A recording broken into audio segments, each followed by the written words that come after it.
Hello hello, क्या हाल चाल। फिर से स्वागत है आपका हमारे अपने चैनल मज़ेदार मैथ पर। फिर से हम आ गए एक नया टॉपिक नया वीडियो के साथ। आज का हमारा जो टॉपिक है वो है कि किसी भी क्वाड्रेटिक का रूट कैसे निकालते हैं श्रीधराचार्य फार्मूला से। मतलब एक फार्मूला होता है वो फार्मूला से। और हर वीडियो की तरह इस बार भी हम सबसे पहले क्या करेंगे कि वो सारा टॉपिक पढ़ेंगे ना जवन हम पहले कहीं ना कहीं पढ़ चुके हैं, लेकिन ये वाला टॉपिक पढ़ने के लिए ज़रूरत है। ठीक, जिस बच्चा को ऐसा लगता है कि सर आप जो आगे टॉपिक पढ़ाने वाले हैं वो हमको पहले से आता है, तुम क्या कर सकता है, डिस्क्रिप्शन में जाओ। डिस्क्रिप्शन में ना हर एक टॉपिक के जस्ट बगले में उसका टाइम लिखा हुआ है कि कितना बज के कितना मिनट पर वो स्टार्ट हुआ है। तो तुम सीधे सीधे जो टॉपिक तुमको आता है उसको छोड़ के जो टॉपिक तुमको नहीं आता है उस पर क्लिक करके वहाँ से पढ़ाई स्टार्ट कर सकता है। ठीक है। और कुछ बच्चा बोल रहा था ना सर कि आप ये जो काम करते हैं कि कोई टॉपिक पढ़ाने के लिए पहले वाला पढ़ाते हैं, सर इससे वीडियो बहुत लंबा हो जाता है। हाँ, हम जानते हैं कि इससे वीडियो लंबा हो जाता है, लेकिन सर अगर हम ये सारा बात नहीं बताएंगे ना तो फिर तुम्ही को समझने में मुश्किल होगा।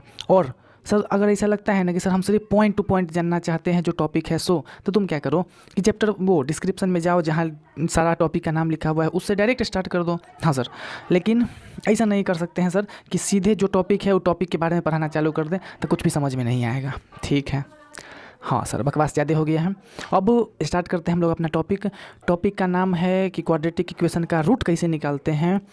तो सबसे पहले हम लोग ये सीखेंगे ना कि क्वाड्रेटिक इक्वेशन होता क्या था, दिखता कैसा था, जनरल फॉर्म क्या होता था, क्वाड्रेटिक इक्वेशन का रूट क्या होता है। ये सारा चीज़ समझने के बाद हम लोग समझेंगे कि श्रीधराचार्य फार्मूला होता क्या है। बहुत अच्छी बात है। सबसे पहला टॉपिक से स्टार्ट करते हैं कि क्वाड्रेटिक इक्वेशन होता क्या चीज़ था। पहले से इतना बात सब बच्चा पढ़ चुका होगा कि सर कोई इक्वेशन मतलब ऐसा कोई भी चीज़ जहाँ बराबर के निशान लगल हो उसको इक्वेशन बोलते थे। ठीक है। तो कोनो इक्वेशन जो ax² + bx + c फॉर्म का हो उसको क्वाड्रेटिक इक्वेशन बोलते थे। हाँ सर, ये बात पहले से पता है। हाँ ठीक है। फिर कभी कभी ऐसा भी होता था कि quadratic equation ax² + bx + c form का नहीं होता था, तो उस समय हम क्या करते थे कि अगर उस फॉर्म का नहीं रहता था तो उस फॉर्म में चेंज भी कर सकते थे। ये भी हम लोग सीखे थे। तो पहले ये बात सब लिख लेते हैं कि सर क्वाड्रेटिक इक्वेशन ऐसा होता था, जनरल फॉर्म ऐसा होता था। और हाँ, उसमें बताया गया था कि ABC जो है वो नंबर होता है या रियल नंबर होता है, फिर A 0 के बराबर नहीं होता है। ये सब बात पहले लिख लेते हैं, फिर अपना मेन टॉपिक पर चलेंगे। देखो, बताया गया था सर कि क्वाड्रेटिक इक्वेशन जो होता है एगो ऐसा इक्वेशन जो ax² + bx + c फॉर्म का हो, मतलब स्क्वायर वाला x वाला ये सब होना चाहिए। फिर जहाँ ये जो है a b और c ना वो सब रियल नंबर होगा और साथ में a 0 नहीं होना चाहिए। अगर a 0 हो जाएगा तो सर ये x² वाला टर्म गायब हो जाएगा, तो फिर ही क्वाड्रेटिक बचेगा ही नहीं। कहेगी क्वाड्रेटिक का सीधा सीधा मतलब ही होता है ना कि पावर 2 होना चाहिए, मैक्सिमम पावर जो भी लिखा हुआ है उसमें ज़्यादा से ज़्यादा पावर 2 होना चाहिए। तो अगर ये 0 हो जाएगा तो फिर इसका पावर मतलब 2 वाला ही 0 हो जाएगा, तो ये bx + c जो कि पावर 2 नहीं बचेगा तो क्वाड्रेटिक नहीं हो पाएगा। ठीक है। ये भी सीखे थे कि क्वाड्रेटिक इक्वेशन का जो जनरल फॉर्म होता है वो होता है ax² + bx + c = 0। ठीक है। और जनरल फॉर्म का क्या मतलब है? जनरल फॉर्म का मतलब है कि दुनिया में जितना क्वाड्रेटिक इक्वेशन होगा वो हमेशा इसी शक्ल का दिखेगा, और अगर वो इस शक्ल का नहीं दिख रहा है तो हम उसको इस शक्ल में बदल सकते हैं। हाँ जी, ठीक है। अभी हम क्या करेंगे कि चूँकि ये जो टॉपिक है ना इसमें इस शक्ल में बदलने का इस्तेमाल है, तो अभी हम एक दो गो ऐसा क्वाड्रेटिक इक्वेशन तुम्हारे सामने लिखेंगे ना जो इस शक्ल का नहीं होगा, लेकिन हम लोग उसको इस शक्ल में बदल के देखेंगे। थोड़ा सा पीछे का बात है, आता पहले से होगा, एक बार हम लोग भी कर लेते हैं। जैसे मान लो हमारे पास एक क्वाड्रेटिक इक्वेशन है 7x² - 5x - 6 = 0। तो ये जो क्वाड्रेटिक इक्वेशन है ना इसमें कहीं कहीं पर माइनस भी है। तो सर माइनस तो जनरल फॉर्म में नहीं होता है, फिर यहाँ माइनस है। तो हम लोग जानते थे ना एगो बात पीछे पढ़े थे कि कभी भी अगर माइनस a लिखल हो ना, मतलब माइनस का कोई नंबर हो, तो तुम इसको +(-a) लिख सकता है। काहे कि वापस से प्लस जो है अंदर जाएगा तो मल्टीप्लाई होकर माइनस आ ही जाएगा। तो ये चीज़ का इस्तेमाल करते हुए हम जहाँ जहाँ माइनस है ना वहाँ वहाँ प्लस लिख देंगे, फिर इस शक्ल का हो जाएगा। तो इसको हम लिख सकते हैं 7x² + (-5x) और साथ में प्लस ऑफ -6 बराबर 0। इस तरीके से ax² plus bx plus c बराबर 0 फॉर्म में बदला गया। ठीक है, कभी कभी ऐसा भी होता था ना, इक्वल के दूसर का तरफ ना 0 नहीं रहता था, कोई दूसरा चीज़ रहता था। जैसे मान लो हम एगो सवाल लेते हैं, -4x² = 7x + 3। इस तरीके से भी बहुत बार होता था। तो ऐसा को भी हम इस शक्ल में बदल सकते थे। किस तरीके से बदल सकते हैं, तो जो बराबर के इस तरफ है ना, उनका साइन चेंज करते हुए इधर ले आएंगे, काहे कि जब भी इधर आता है तो साइन चेंज हो जाता है। साइन चेंज करके लिखने के बाद कुछ इस शक्ल में लिख देंगे। तो हम इसको लिख सकते हैं -4x² -7x -3 बराबर 0। फिर उसके बाद लिख सकते हैं -4x² plus of -7x plus of -3 बराबर 0। इस तरीके से क्वाड्रेटिक इक्वेशन कैसा भी दिख रहा हो, हम उसको इस शक्ल में बदल सकते हैं।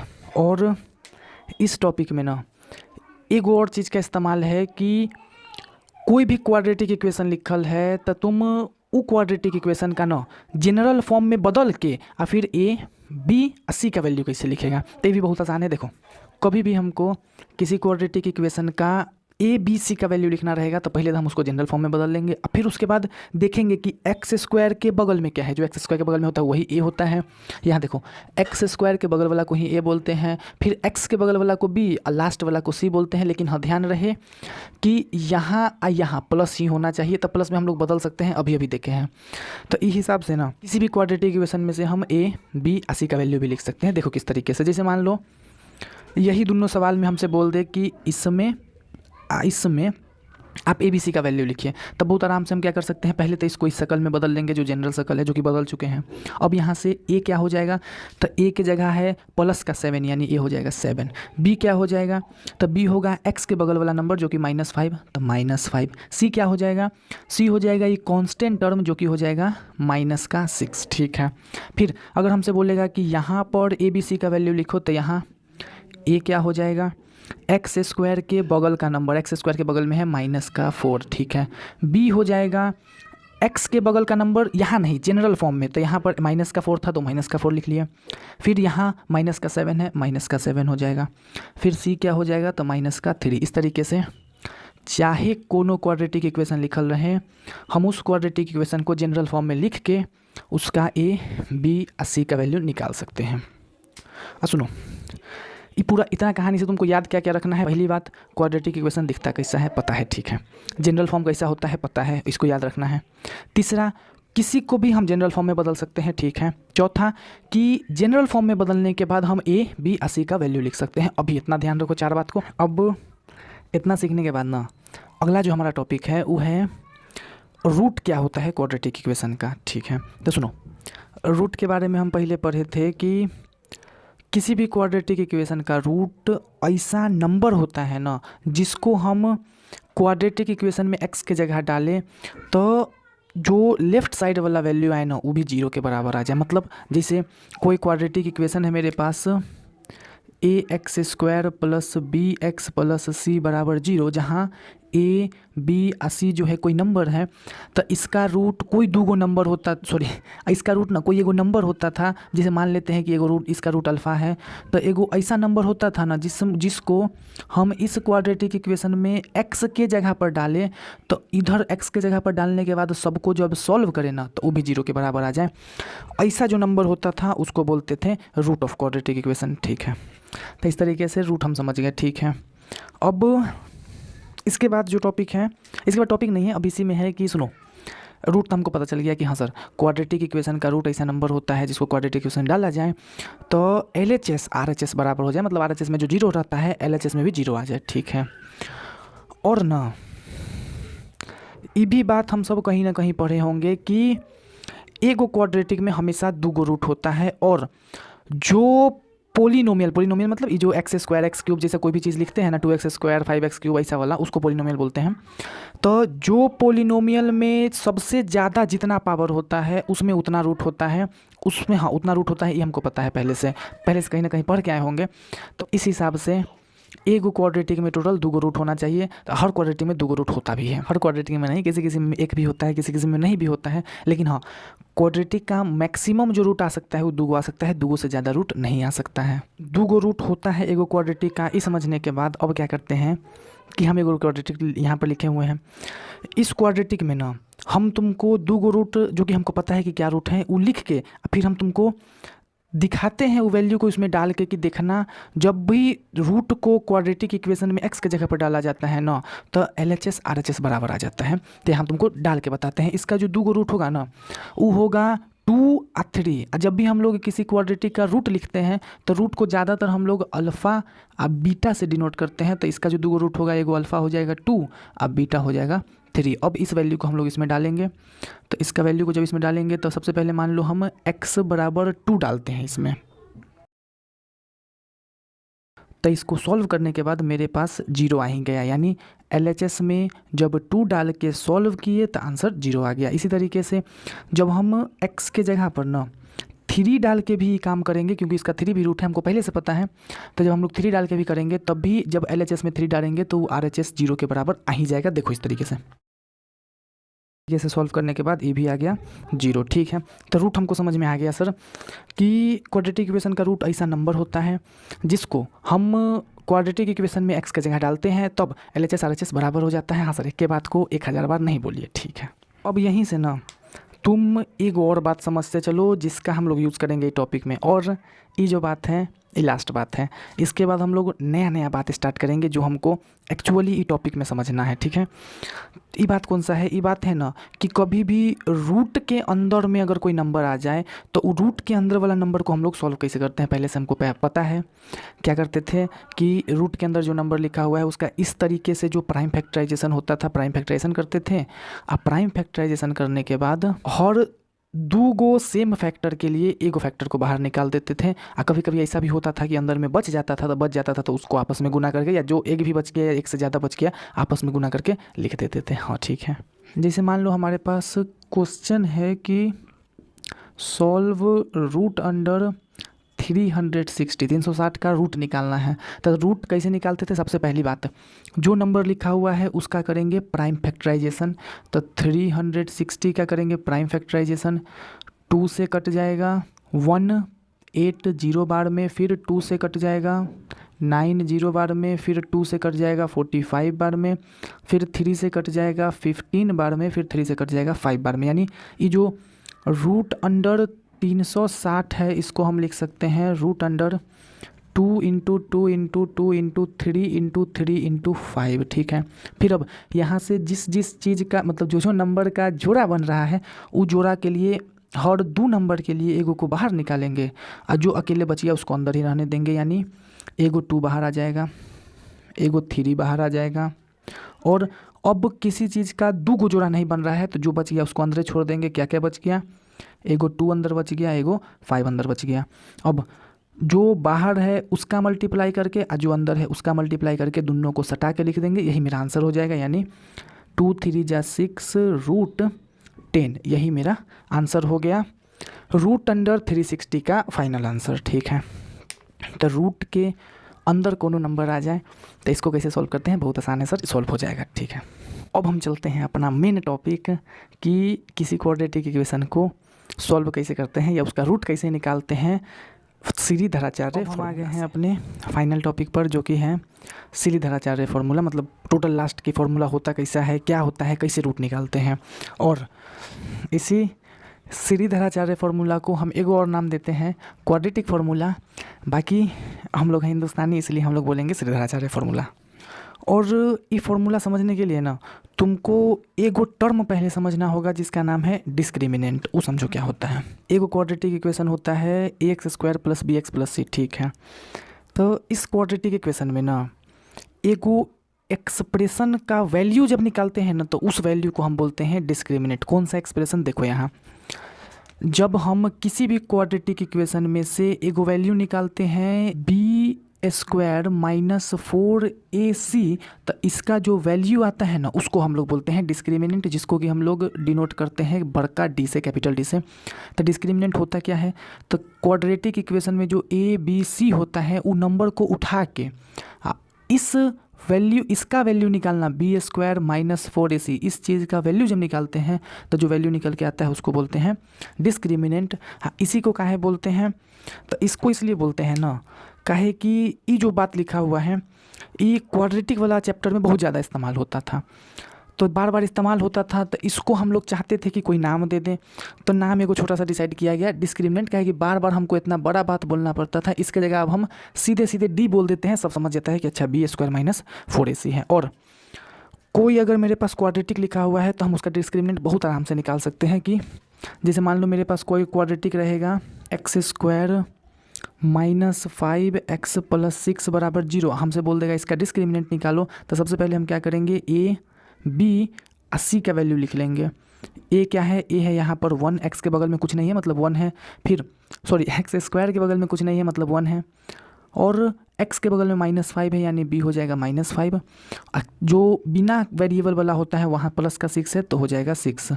हमसे बोला है d निकालने के लिए, तो हम क्या करेंगे, d बराबर b² माइनस 4ac, यानी इस तरीके से मेरा d जो है उसका वैल्यू आ जाएगा 1। चाहे दुनिया का कोई क्वाड्रेटिक इक्वेशन दिया हुआ हो, हम उस क्वाड्रेटिक इक्वेशन में से d का वैल्यू निकाल सकते हैं। ठीक है, अब सुनो कि रूट निकालने वाला जो श्रीधराचार्य फॉर्मूला है वो कैसा दिखता है।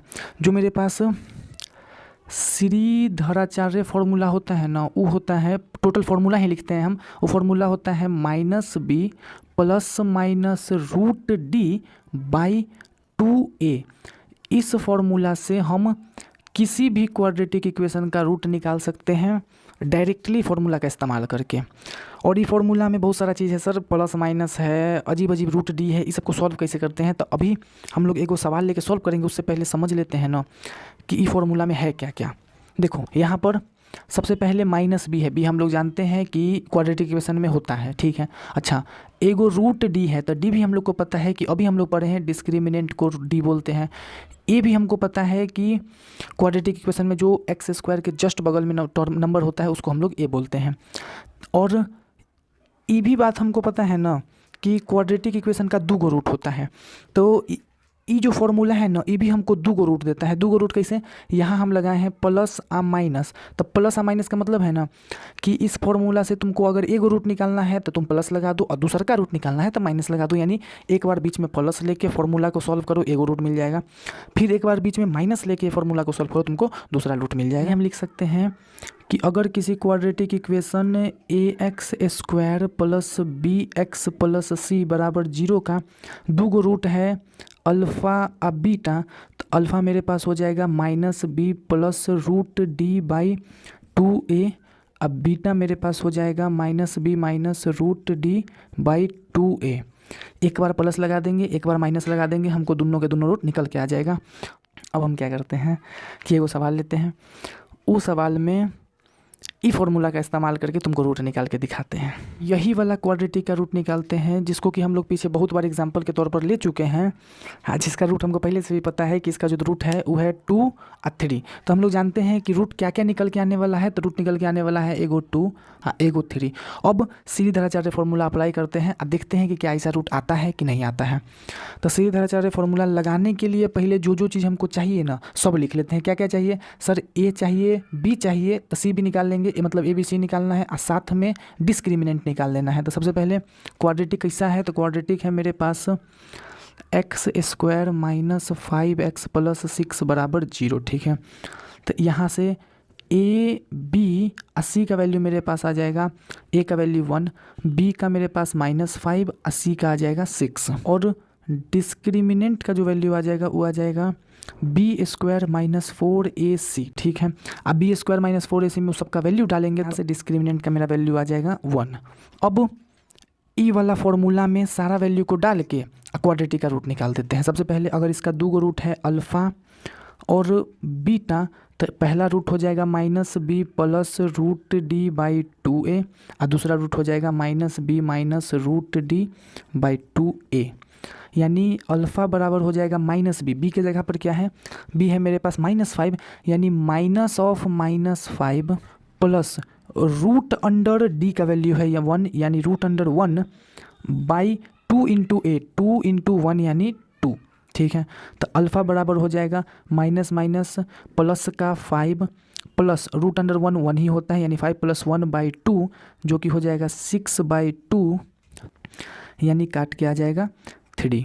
इसी तरीके से इधर सॉल्व करेंगे तो बीटा मेरे पास हो जाएगा माइनस ऑफ बी है मेरे पास -5, तो माइनस ऑफ -5 माइनस √1 जो कि डी हमें 1 था मेरे पास बाई 2 × 1, तो बीटा हो जाएगा मेरे पास माइनस माइनस प्लस का 5 माइनस √1 हो जाएगा 1/2, यानी 5 - 1 जो कि हो जाएगा 4/2, काट के आ जाएगा मेरे पास 2, यानी एक रूट मेरे पास 3 आ गया, एक रूट मेरे पास 2 आ गया, यानी अल्फ़ा बराबर 3, बीटा बराबर 2। हमको पहले से भी पता था कि यहाँ जो 2 रूट आने वाला है वो आने वाला है 2 और 3। ये पूरा कहानी के मदद से हम कवनो क्वाड्रेटिक इक्वेशन का रूट निकाल सकते हैं फॉर्मूला का इस्तेमाल करके, जो कि है श्रीधराचार्य फॉर्मूला। आज का कहानी यहीं पर ख़त्म होता है। मिलते हैं फिर से कोई नया वीडियो में, तब तक के लिए जय हिंद।